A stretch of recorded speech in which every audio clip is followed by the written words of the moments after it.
Good evening my dear students, welcome to my channel easy English with Roma ma'am. आज का topic है articles.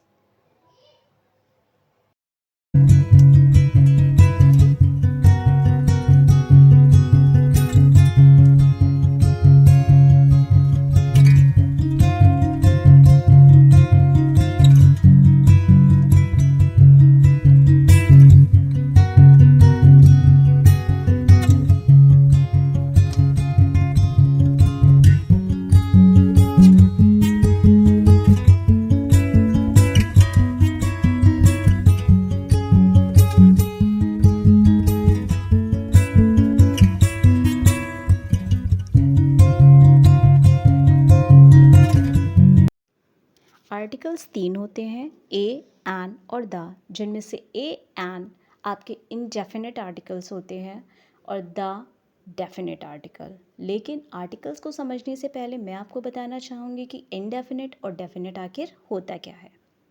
Just suppose आपका दोस्त आपके पास आता है और कहता है मुझे एक बुक चाहिए, तो क्या आप समझेंगे कि उसे कौन सी बुक चाहिए?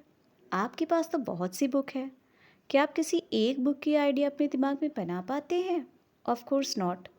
लेकिन आप सोच में पड़ जाते हैं कि आपके दोस्त को कौन सी बुक चाहिए। यहाँ बुक, ये नाउन इनडेफिनेट है, अनिश्चित है।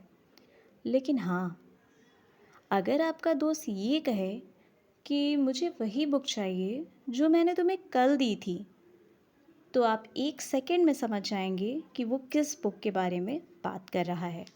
यहाँ बुक, ये नाउन डेफिनेट बन जाता है। अब इंग्लिश में जब हम सेंटेंस को लिखते हैं तो नाउन के डेफिनेट या इनडेफिनेट का ज्ञान कराने के लिए आर्टिकल्स का यूज़ करते हैं।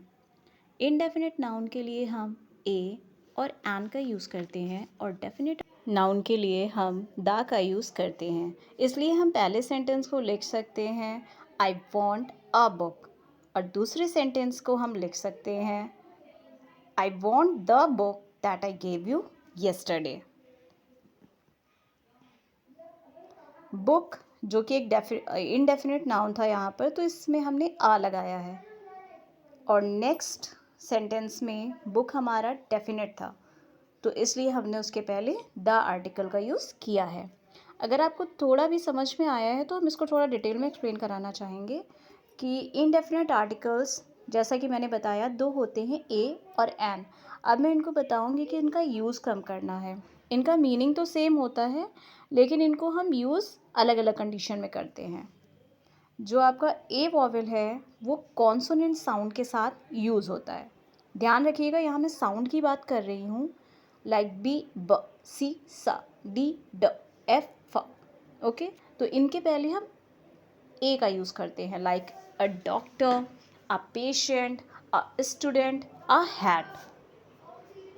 अब इसी तरीके से जब वॉवेल साउंड होगी, साउंड से मतलब ए की साउंड ए, आ, ई की साउंड ए, आई की साउंड आई या ई, ओ की साउंड ओ, यू की साउंड आ। इस तरीके से जब वॉवेल की साउंड हमें सुनाई देगी तो हम उस नाउन के पहले एन का यूज़ करेंगे, like an elephant, an umbrella, an ice cream.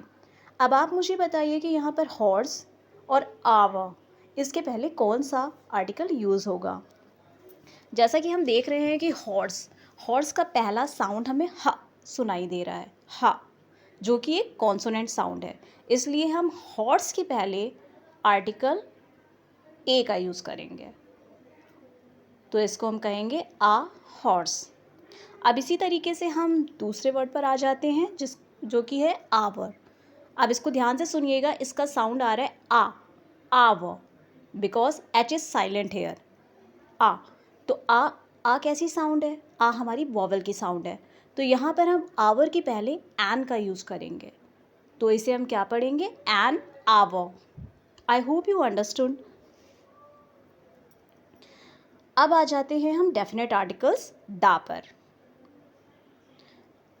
दा का डेफिनेट का, जो कि मैंने आपको बताया कि वो चीज़ें जो फिक्स्ड हैं या स्पेसिफिक हैं, जिनका हम तुरंत समझ जाते हैं कि हाँ वो क्या चीज़ है अगर उसका डिस्क्रिप्शन मिलता है हमें, जैसे कि सन, मून, स्काई। जब कोई ये वर्ड बोलता है तो हमारे माइंड में रियल इमेज बन जाती है कि हाँ वो किसके बारे में बात कर रहा है।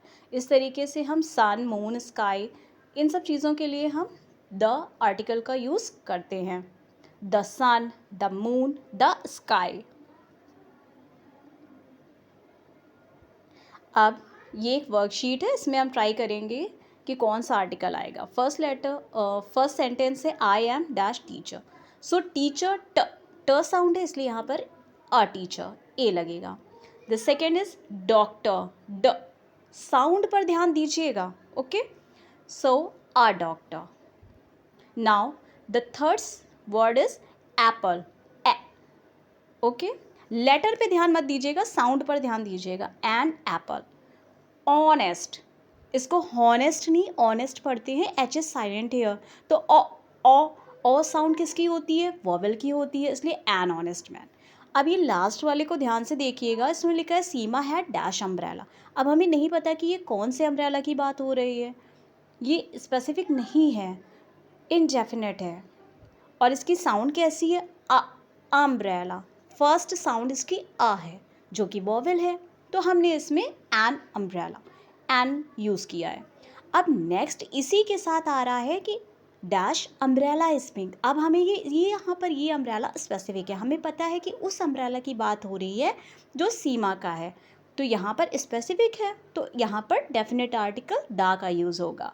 The umbrella is pink. आशा करती हूँ बच्चों कि आपको आर्टिकल का कॉन्सेप्ट अच्छे से समझ में आया होगा। So thank you for watching. और अगर आपको इसी तरीके से दूसरे कोई भी टॉपिक पर आपको वीडियो चाहिए तो प्लीज़ बताइएगा, और please please don't forget to subscribe my channel. This is my new channel and this is my first video. If you like it then subscribe it.